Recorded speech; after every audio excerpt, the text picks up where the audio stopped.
Welcome guys, this is Ola from Stop Me All channel. What I want to do today, I want to present a more in-depth analysis of Captain Spirit that was released just yesterday and Life is Strange 2. Now as you know, I've been streaming that game and I haven't actually explored everything yet. I haven't done that properly. Perhaps because I'm not a big fan of exploring in games. I prefer to focus on the storyline or like building relationship with some other characters and stuff like that. Personally, I think there are too many items to interact with in that game. The story itself was interesting, but it just felt like 80% of the actual demo or a standalone game, however you call it, was interacting with objects that gave you some pieces of information about Chris's life. Now that was crucial, finding out about Chris's life. Now there's plenty of time to analyze these items that we could have found in Chris's house and its surroundings. But what I feel like is the most important thing is connection between Captain Spirit and Life is Strange 2. Now I have some theories. About Life is Strange 2. I think we're giving enough information to actually create a story, like a base storyline for the second part of our beloved game. Now stay tuned. We'll discuss that point by point. First of all, I want to say that even though I wasn't that enchanted with the gameplay itself, I was truly enchanted by Chris's character. Now he's a really sweet boy, a nice boy, a boy that you instantly like and you're into him. You wish him well, you want him to be okay, you want him to be fine. And even though he's just walking around and playing, you instantly know that there's been so much trauma in his life, so much sadness and grief. Very important piece of information. We finally found out that Chris's mother is actually dead. Emily Erickson is dead. Chris's last name is Erickson, his father's name is Charles, and his mother's name was Emily. Emily attended Blackwell Academy. She was an art student, a very talented one. Unfortunately, she couldn't pursue that career because she was pregnant with Chris. So she sort of abandoned the art world to become a mother and to become a kindergarten teacher. Now, even though there was a big sacrifice, I don't think she actually regretted it. Now here comes an awesome Easter egg that we actually found, a Life is Strange one. We found a Mark Jefferson book. It was in the living room on a top shelf. So she owned that, she knew Mark Jefferson. Obviously a lot of people knew Mark Jefferson. Mark Jefferson was a popular artist. As an Easter egg, that was pretty mind-blowing. I'll talk about that a bit later, because I have a theory on my own as well. Interesting part is, Chris's mother died in a car accident that wasn't actually treated as an accident, it was treated as a homicide. Except the person who did it was never captured, so we don't really know. Now you have that, that's a very important knowledge. I don't actually remember the circumstances of Chloe's father's death. Like, we know that he died in a car crash. I don't think it was a homicide one, but that's good to know, that's good to remember. That's something that might come up later on during Life is Strange 2. Emily Erickson died in a car crash. And Chris's father, who used to be a famous basketball player, he became depressed. He started drinking, so he became an alcoholic, later on an abusive one. So even though it was fun to watch his minor interactions with Chris, well, these minor moments when he actually noticed he had a son, he was meant to be presented as an abusive father. There was this moment where you could have seen bruises on Chris's arm. So obviously he might have been aggressive towards Chris. Life is Strange, it's not that sort of a game that presents aggression or violence. It's not a 18+ sort of a game, it's more like PG to be honest, even though it's not. It doesn't feel like it's a serious, like if you played Detroit Become Human, you know that aggression and being abusive can be presented in a whole other way. I mean Kara and Alice's story. Like that was actually very disturbing. That's why I didn't find Chris's father as dangerous. I didn't actually think that he's not an okay father. Like, sure, he was abusive, but it wasn't that extreme. And I don't know, just looking at it from a legal point of view, criminal point of view, I guess it's not as bad yet, but it's probably heading that way. I feel like this is what Life is Strange creators wanted us to think. They didn't want us to think that Chris's father is okay, I guess, because he made him breakfast or something. They wanted us to think that he's abusive, so this is what I'm going to go with for the sake of that video. Chris's father was abusive and aggressive. This is the sort of a world that Chris had to deal with, that Chris had to live in. An alcoholic father, a lack of mother, lack of other kids to play with except for these two neighbors that we saw by the end of the demo. Naturally, Chris started to develop an imaginary world of his own. I think it might have been a denial technique. He invented his own world where he can run away to, where he could be a superhero, where he could actually influence stuff. He also invented the superpowers of his own. He could move objects. Like, if you look closely, he didn't actually do this. He didn't actually have superpowers at the time. Like, when he was pretending to turn on the TV, he was actually holding a remote control. When he was blowing up the snowman cancer, he actually used fireworks. It was more like his imagination, more like a metaphor of what was actually going on. This was a world where he was in charge, when he was strong, when he was fighting off his enemies. But that was actually just a coping mechanism. I feel like the most important moment was actually Chris fighting off a Mantroid. Visiting Mantroid on that planet was crucial. If you listen to what Chris was saying, he described the place as very sad and lonely. Now, Mantroid told him that he cannot beat him, that he's everywhere, that this is a fight pretty much lost for Chris. Chris was trying to fight him off, but Mantroid told him that he's everywhere. Then Chris sort of fainted, but before he did, he saw that sign that said Android Drive and Mental Street. Now, mental, that means an important role or responsibility that passes from one person to another person. I feel like the Mantroid deal, that was just a big metaphor of what was going on in Chris's life. I feel like Mantroid meant everything that was wrong in his life. Sadness, depression, grief, being alone, lack of mother, an abusive, aggressive father, alcoholism, everything that went wrong in his life.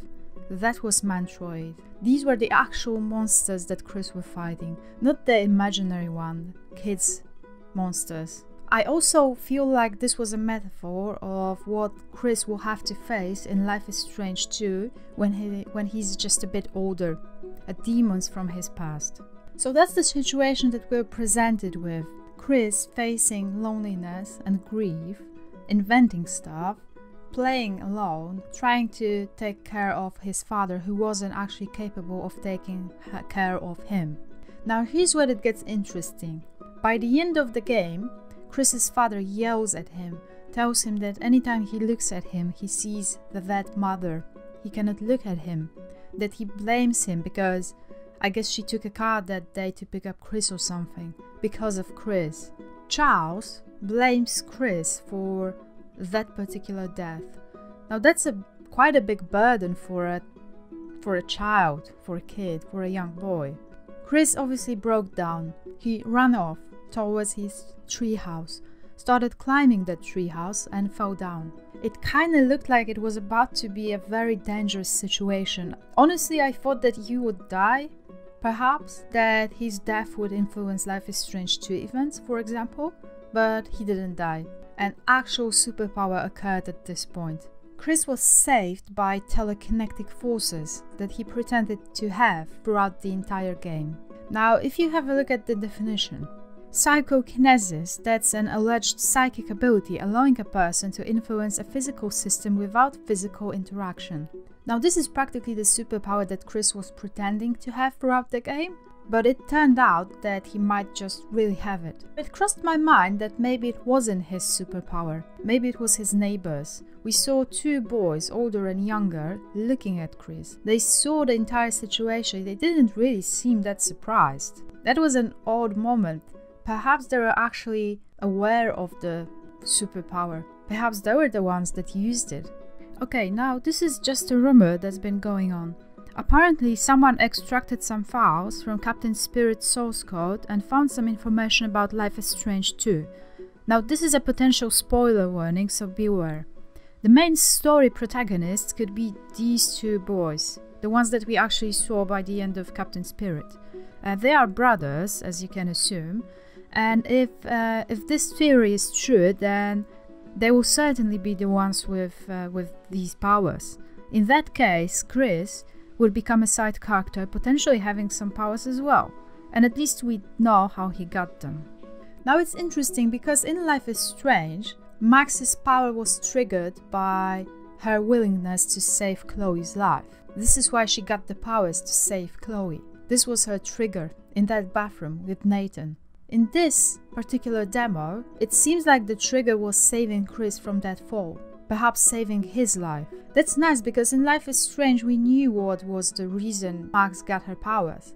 Now this, the entire demo, The Awesome Adventures of Captain Spirit, that could have been an explanation of Chris's powers. Perhaps there will be a mundane thing in Life is Strange too, at least we know where they came from. I feel like Chris needed to save himself, and not just metaphorically speaking. He saved himself physically and mentally that day by getting these powers. Now before playing that demo, I actually didn't think that Chris would be a Life is Strange 2 protagonist. It just seemed too easy and too obvious. Now I'm thinking he might just be that. He might be our protagonist. We just get too much background information to let it all waste. I feel like the idea behind that demo is that later on Chris runs away from his abusive father. He takes that backpack. He just goes, he becomes a scavenger, a traveler, he has a backpack, he's looking for some answers. Now, I have a theory about that as well. My theory is that Chris will follow his mother's footsteps. He'll try to follow her heritage, whatever is left of her. Now, the Mantroid said, "You can't win this, you're chasing ghosts." Now, this is exactly what I feel like Chris is doing, and will be doing in Life is Strange 2. He might try to discover more about his mother's past, like school that she went to, art that she created. And we all know that she actually went to Blackwell Academy. Now it's a bit tricky because if Chris decides to go and visit Blackwell Academy, it may or may not be there, depending on your choice. Now this is where I think Life is Strange final choice will actually matter. For example, if you saved Chloe, then the Blackwell Academy was destroyed, perhaps Principal Wells died. But maybe, just maybe, it was rebuilt. Like after all, cities get rebuilt after being destroyed by a tornado. Maybe the Blackwell Academy wasn't actually destroyed. So Chris goes there to visit Principal and to see his mother's art. Maybe he just passes by, but Arcadia Bay certainly will play a part. There must be a reason we were told that Emily attended Blackwell Academy. Unless it's just a nice Easter egg, but I don't think so. I've been also thinking about the Mantroid and the person who supposedly killed Chris's mother. The Mantroid might as well represent Life is Strange 2 villain, a person responsible for that homicide, or the actual villain if the story revolves around something other than Chris. But for the sake of that theory, let's just assume we are following Chris's footsteps. He will be following his mother's footsteps, but I also think that at some point he will have to deal with his father as well. Perhaps we'll see the father again in Life is Strange 2. This is something that Chris will be running away from. And I think by the end of the game, this is something that he'll have to go back to and face his demons. He'll have superpowers, he'll have adventures along the way. Maybe he won't be a protagonist, maybe he'll be just one of the protagonists, perhaps there'll be more than one. I'm fairly certain the neighbors, especially the younger one, will play a role. Perhaps we will be presented with a romance option. I hope Chris will be old enough to romance people. I like that. I think it's always a nice story when there's romance involved. Some people want to see gay romance again, some people are not fans of that. Personally speaking, I think we should be presented with a choice to romance someone or not. Same way we were presented with a choice in Life is Strange, like some people did not really romance Chloe. Some weirdos. Now overall I enjoyed the nostalgic feeling that it had, even the sadness, even the grief and all that. Chris looking through his mother's past. I suppose if you want to compare Farewell and the Awesome Adventures of Captain Spirit, which sort of is an inevitable comparison, Captain Spirit was more even, because Farewell, it wasn't that exciting 80% of the time. But it hit you hard with that ending, when you cried, when you saw Chloe's father's death at funeral. That was a very sad moment. It wasn't even comparable to Chris's story, maybe because we're not attached to Chris just yet. Not in the same way as we are attached to Chloe. I wish they gave us more of a story, rather than exploration. I understand the idea behind it. I know that it's a free demo and I'm very thankful. By the way, it played really nicely, the actual gameplay, the new engine. I enjoyed it. Like, my computer, it handled it perfectly well, and the graphics, that was very smooth. Like, I feel like the new engine is doing its job. I wish there was more of a story, because the only option that you had was exploring. If you wanted to push the story forward, you had to trigger it, you had to wake the father up, and that was it. I just wish there was more, but as I said, that's just a demo, so I'm not really complaining. Overall, I enjoyed it. I really liked the music. I was surprised that they used this band. It's not a well-known band. I used to listen to it years ago. It's called Bad for Lashes, so I think the soundtrack will be amazing, as always. It was a free demo and a great marketing campaign for Life is Strange 2, pretty much. And it's really nice of them to present us with a choice. If you go to the settings, there's actually an option to get rid of copyrighted songs. I think that's a nice nod towards the streamers, or like let's players like myself. But I just don't really imagine playing Life is Strange without the songs. Like, I feel like it's terrible when people who create Let's Plays get rid of these songs just to monetize their videos. I mean, you have to have priorities.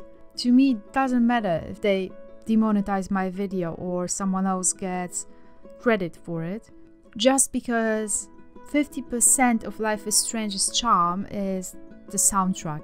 So I will never record a Life is Strange Let's Play and get rid of the music.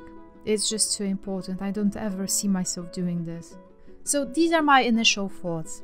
Basically what I think will happen, we'll get to see Chris running away from that town, traveling, perhaps following his mother's footsteps, facing his demons like he had to face the Mantroid, which was, in my opinion, just a metaphor of whatever bad was going on in his life, depression, grief and sadness.